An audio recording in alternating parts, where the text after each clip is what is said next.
Hello guys, good morning. Pupunta tayo dito ngayon sa aking pinaka magandang inahing baboy. Ayan, malapit na po siyang manganganak at malapit na po lalabas yung aking project 102 2025. Ayan, lagi ko siyang ginaganon guys para pag manganak siya, hindi niya ako kakagatin. So, ito po yung ginagawa po namin, tinatawag po namin dito na ipitan. So, pag nanganganak po siya, yung mangyayari po is tuwing hihiga po siya, hindi po maiipit yung kanyang mga anak. Ayan o, tingnan nyo, yung kanyang mga ano po ay malapit na, nagfo-form na po yung mga gatas sa kanyang didi po. Ngayon, dito sa kabila, mayroon po akong isang malapit na magiging inahin. Ayan. So, ginaganito ko rin siya tuwing umaga para hindi niya kagatin pag magkaroon na siya ng baby. Sinasanay ko po ng ganito para magiging friendly po siya sa akin. Ayan. Ayan. So, kailangan na maging attached po tayo sa kanila para pag nanganganak po sila, hindi po sila mangangagat. Ayan. Malapit na siyang, ewan ko kung by June or July or August, papakasta na po siya, hindi ko alam. Pero, tingnan natin po. Pangalawang inahing baboy po ito. So, at siguro dito, kukuha din ako dito ng magiging bagong inahing baboy pag magka-baby na po siya. Kasi yung nagkasta po dito ay magandang lahi po. Ayan. Lagi ko siyang ginaganon. Oh my God. Iipitin niya.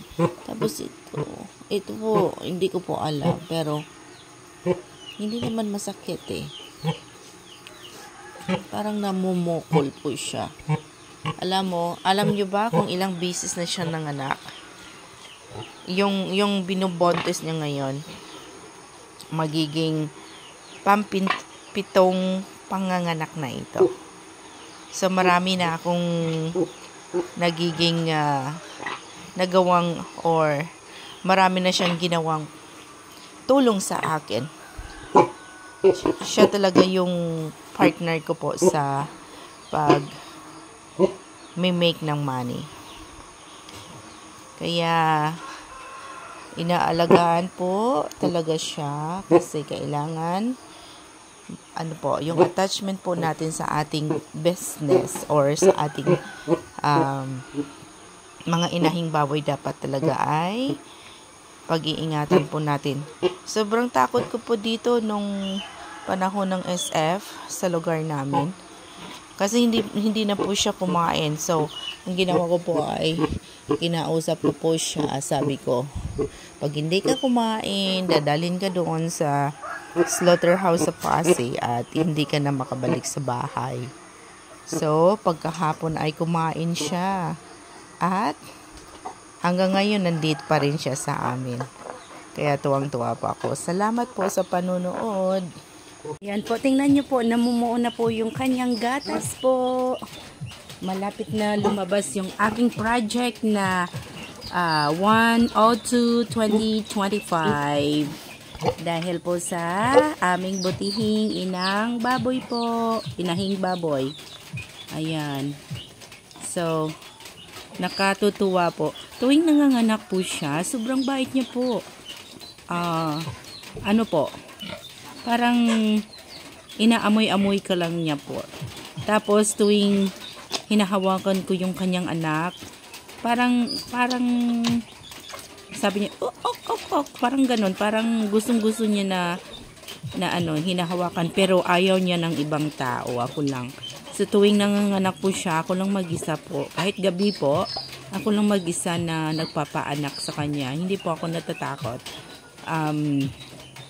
Inaantay ko lang po na lalabas yung kanyang anak, tapos pinapahiran yung ilong para makahinga po. Yan po. So, ang aking isang magiging inahing baboy. Ayan.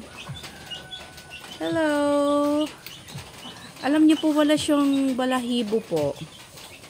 Ayan, ang galing po. Sana pag nanganganak po siya, kagaya din po siya ng kanyang nanay na hindi po nananakit. Sana po. So, salamat sa pagwa-watch.